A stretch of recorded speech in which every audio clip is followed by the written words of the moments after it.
کیا کریں دیکھیں گے؟ پریشر اور لو پریشر یہ ہماری ڈیوٹی ہے، یہ ہمارا کام ہے بچے کو، وہ انشاءاللہ ہم کریں گے۔ السلام علیکم، میں شاہد حسین ہوں، میرے ساتھ مقبول احمد صاحب موجود ہیں، امین انور صاحب موجود ہیں۔ آج کا جو حکم نامہ ہے سندھ ہائی کورٹ کا دعا زہرا کیس کے حوالے سے انتہائی اہمیت کا حامل ہے، کیونکہ نہ صرف آئی جی سندھ کو اپنی جو ملازمت ہے اس سے ہاتھ دھونا پڑے، بلکہ آگے کے جو کیسز ہوں گے ان کے لیے بھی یہ فیصلہ ایک انتہائی رول ماڈل کے طور پر یا ایک نظیر کے طور پر پیش کیا جائے گا۔ بنیادی طور پر سندھ ہائی کورٹ نے اس طرح کا سخت حکم نامہ جاری کیا کیوں، اس کی تفصیلات یہ ساری آپ کے سامنے رکھنے جا رہے ہیں۔ مقبول صاحب، آپ کا بہت شکریہ سر، آپ نے 2 صفحات پر جو مشتمل حکم نامہ ہے اس کو باریک بینی سے بلکہ 3-4 بار پڑھا، اور ظاہر میڈیا پہ جو بھی ہم نے خبریں چلائیں وہ آپ کے توسط سے تو ہم نے زیادہ ہی اس کو مطلب اس کا ایک فیض حاصل کیا، لیکن سر بنیادی طور پر یہ کیا ایسی باریکی تھی جو عدالت نے اتنا سخت حکم نامہ جاری کیا، یعنی کہ کیا وجہ بنی؟ دیکھیں، عدالت جو گزشتہ 3-4 سماعت سے جو ہے یہ حکم جاری کر رہی تھی کہ جی اس کو بچی کو بازیاب کیا جائے اور عدالت میں پیش کیا جائے، لیکن بظاہر یہ نظر آ رہا ہے کہ پولیس افسران جو ہیں، خاص طور پہ جو ہے آئی جی سندھ جو ہے، وہ ٹال مٹول کی جو ہے پالیسی پہ جو ہے عمل درآمد کر رہے تھے، جس کا ذکر جو ہے آج جو ہے سندھ ہائی کورٹ میں جب سماعت ہو رہی تھی، دوران سماعت جو ہے ججز نے، موجود ججز نے کیا اور کہا کہ جی آپ ہمیں جو ہے ہر سماعت پہ آگے ایک نئی کہانی سنا دیتے ہیں، تو آپ پہلے انڈرٹیکنگ دے چکے ہیں، پچھلی سماعت پہ بھی جو ہے ہم نے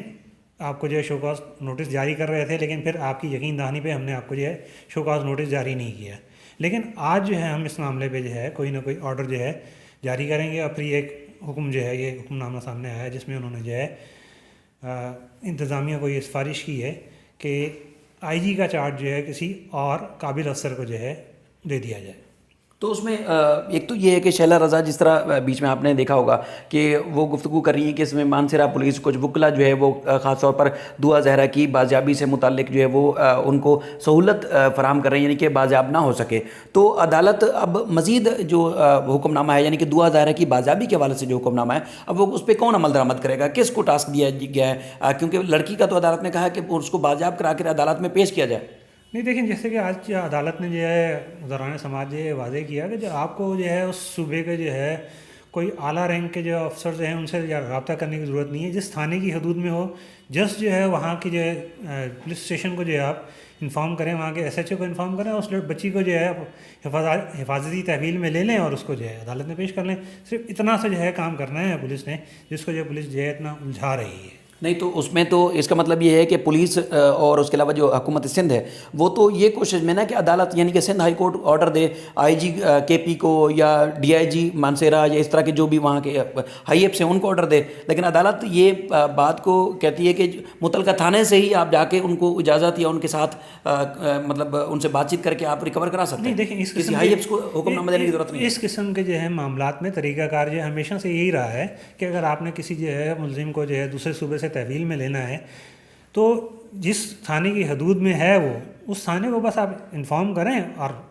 اس کو اپنی تحویل میں لے لیں۔ اگر آپ نے جو ہے ٹرانزٹری ریمانڈ لینا ہے، اس کا آدھاری ریمانڈ جو کہلاتا ہے وہ لینا ہے، تو آپ جوڈیشل مجسٹریٹ سے جو ہے یا متعلقہ عدالت سے جو ہے اس کا آدھاری ریمانڈ لیں اور اس کو لے آئیں۔ تو یہ ایک طریقہ کار ہوتا ہے، سمپل سا طریقہ کار۔ اس میں ضروری نہیں ہے کہ آپ جو ہے وہاں کے جو ہوم سیکرٹری کو یا وہاں کے آئی جی کو، ڈی آئی جی کو درخواست دیں اور اس کے بعد جو ہے پھر آپ کارروائی کریں۔ اور اس کیس میں جو ایک موقع پر بھی جو ہے یہ موقع آیا تھا کہ جب اس نے دعا زہرا نے جو ہے جوڈیشل مجسٹریٹ کے سامنے 164 کا بیان ریکارڈ کروایا، تو جو اس کیس کے آئی او ہیں وہاں عدالت میں موجود تھے اور انہوں نے اس کو جو ہے اپنی حفاظتی تحویل میں نہیں لیا اس بچی کو جو ہے۔ تو اس کا مطلب یہ ہے کہ پولیس شروع سے دلچسپی نہیں لے رہی تھی، اب جو ان کے دعا کے والدین ہیں ان کا جو خدشہ تھا وہ درست ثابت ہوا، کیونکہ عدالت نے جو کہا، بار بار کہا کہ پولیس ہمیں کہانیاں سنا رہی ہے، بچی کو بازیاب نہیں کرا رہی۔ جی بالکل، جو ہے عدالت نے ایک موقع پر یہ بھی کہا کہ بھئی یہ اتنے عام جو ہے مجرم جو ہے وہ تو پکڑے جاتے ہیں اور وہ جو ہے ان کے بارے میں جو ہے یہ ہوتا ہے، لیکن یہ جو ایک بچی کا کیس ہے تو اس میں تو لگ رہا ہے کہ جو کچھ بہت جو ہے بااثر لوگ، جو رویہ ہے پولیس کا، اس سے یہ لگ رہا ہے کہ شاید اس کے پیچھے کچھ بااثر لوگ ہیں جو یہ جو ہے اس کو جو ہے بچی کو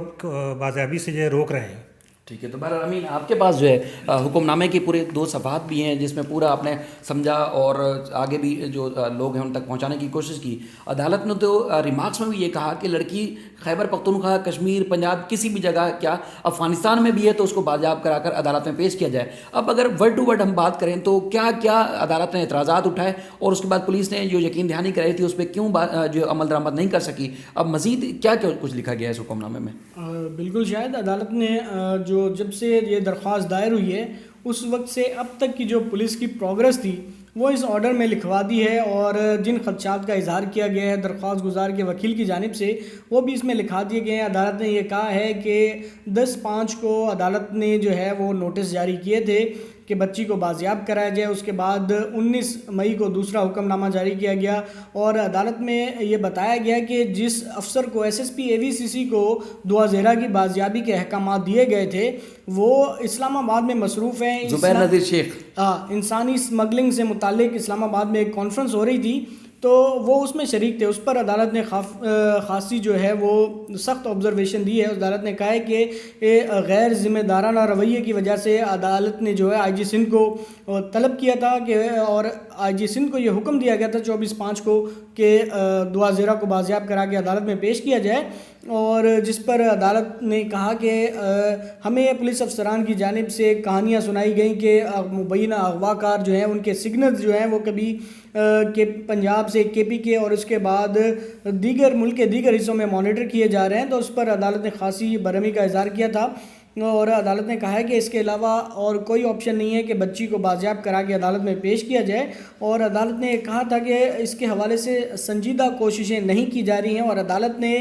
ابھی تک تحمل کا مظاہرہ کیا ہے، اور IG سندھ کی یقین دہانی پر عدالت نے آج تک کی مہلت دی تھی کہ دعا زہرا کو بازیاب کرا کے پیش کر دیا جائے، لیکن آج بھی عدالت نے کہا کہ وہی خیالی کہانیاں جو ہیں وہ اور اسی طرح کی وضاحتیں پیش کی گئی، اور عدالت میں ایڈوکیٹ جنرل سندھ نے یہ کہا کہ DIG اور SSP ہزارہ کو سندھ ہائی کورٹ جو ہے وہ نوٹس جاری کرے تاکہ وہ بچی کی بازیابی کے لیے کوششیں کریں، تو اس پر عدالت نے خاصی حیرانگی کا اظہار کیا کہ کیا اس عدالت کو دائرہ اختیار ہے کہ وہ DIG اور SSP ہزارہ کو جو ہے وہ نوٹس جاری کرے، تو اس پر ایڈوکیٹ جنرل سندھ نے کوئی واضح جواب نہیں دیا۔ عدالت نے یہ کہا ہے، اور عدالت نے کہا ہے کہ اپنی آبزرویشن میں کامران فضل کو جو IG سندھ نے انہیں بار بار احکامات جاری کیے گئے تھے کہ وہ اپنی ذمہ داریاں ادا کریں، لیکن وہ اس پر تیار نہیں تھے، لہٰذا انہیں شو کاز نوٹس جاری کیا جاتا ہے اور انہیں بیان حلفی طلب کیا گیا ہے، اور عدالت نے کہا ہے کہ کیوں نہ ان کے خلاف توہین عدالت کی کارروائی کی جائے عدالتی احکامات پر عمل درآمد نہ کرنے کے حوالے سے، اور اس کے علاوہ عدالت نے کہا ہے کہ IG سندھ کے جو عہدے کا چارج ہے وہ فوری طور پر ایک قابل افسر کے حوالے کیا جائے، اور عدالت نے IG سندھ کی قابلیت کے حوالے سے کا جو معاملہ ہے وہ اسٹیبلشمنٹ ڈویژن کے اوپر چھوڑا ہے، اور ان کو کہا ہے کہ وہ ایک مناسب عرصے میں اس معاملے میں اپنی رائے قائم کریں کہ اور انکوائری بھی ہونی چاہیے کہ کامران فضل عوامی زندگی اور آزادی سے متعلق کوئی عہدہ دیے جانے کے قابل ہیں یا نہیں، اور یہ عمل جو ہے وہ جلد از جلد مکمل کیا جائے۔ عدالت نے اپنے یہ حکم میں کہا ہے، اس کے ساتھ ساتھ عدالت نے IG سندھ کو کہا ہے کہ وہ IG سندھ کا جو عہدہ ہے موجودہ ذمہ داریاں چارج فوری طور پر ایک قابل افسر کو دی جائیں، اور عدالت کے یہ جو احکامات ہیں وہ MIT2 ممبر انسپیکشن ٹیم جو سندھ ہائی کورٹ میں ہے وہ نئے آنے والے افسر کو عدالتی احکامات سے آگاہ کریں کہ جو دعا زہرا کی بازیابی ہے، بچی کی بازیابی ہے، اس کے حوالے سے سندھ ہائی کورٹ کے احکامات ان تک پہنچائے جائیں۔ اور اس کے علاوہ میں نے جیسا کہ پہلے ذکر کیا کہ درخواست گزار کے وکیل نے عدالت کو بتایا کہ پولیس بعض اوقات مغویہ کے بالکل قریب تھی، لیکن متعلقہ افسران دعا زہرا کو حفاظتی تحویل لینے میں ناکام رہے، تو جس پر عدالت نے اب یہ ذمہ داری دی ہے DIG CIA کو کہ اس تمام کارروائی میں جو افسران شامل تھے ان کے نام اور اس کے عہدوں کی جو فہرست ہے وہ عدالت میں پیش کی جائے، اور اس سہولت کاری میں سندھ پولیس کے وہ اہلکار جو ان تمام ریڈز میں ان کارروائیوں میں شامل ہیں ان کے نام اور عہدے سندھ ہائی کورٹ نے کہا ہے کہ آئندہ سماعت پر پیش کریں تاکہ وہ جائزہ لے سکیں کہ اس حوالے سے کوئی پولیس میں تو موجود نہیں ہے جو اس حوالے سے سہولت کاری کر رہا ہو۔ اگر پولیس جیسے چھاپا مارنے جاتی ہے تو اس کو پہلے خبر ہو جاتی ہے اور وہاں سے بھاگ جاتے ہیں، دوسری جگہ شفٹ ہو جاتے ہیں، یعنی کہ اندر سے کوئی انفارمر ہے، ایسا عدالت کو بھی خدشہ ہے۔ بالکل، عدالت کو بھی یہ بتایا گیا ہے کہ ایک وکیل صاحب کا بھی نام لیا گیا ہے، وسیم ایڈوکیٹ، ان کے بارے میں کہا جا رہا ہے کہ وہ جو ہے اس معاملے میں مداخلت کر رہے ہیں اور وہ ان کو بچانے کی کوشش کر رہے ہیں، تو عدالت نے اس پر بھی حیرانگی کا اظہار کیا کہ پہلے تو عدالت کو بتایا گیا تھا لڑکے کا جو والد ہے وہ یونیورسٹی میں مالی ہے، لیکن اب عدالت نے کہا کہ وہ کیا اتنے طاقتور لوگ ہیں کہ ایک DIG جو ہے ان کا ساتھ دینے پر مجبور ہے، تو عدالت نے اسی طرح کے ریمارکس دیے کہ اگر لڑکی افغانستان میں بھی ہوتی تو انہیں بازیاب کرانے کا حکم دیتے۔ اس کے ساتھ عدالت نے آج کا جو تحریری حکم نامہ ہے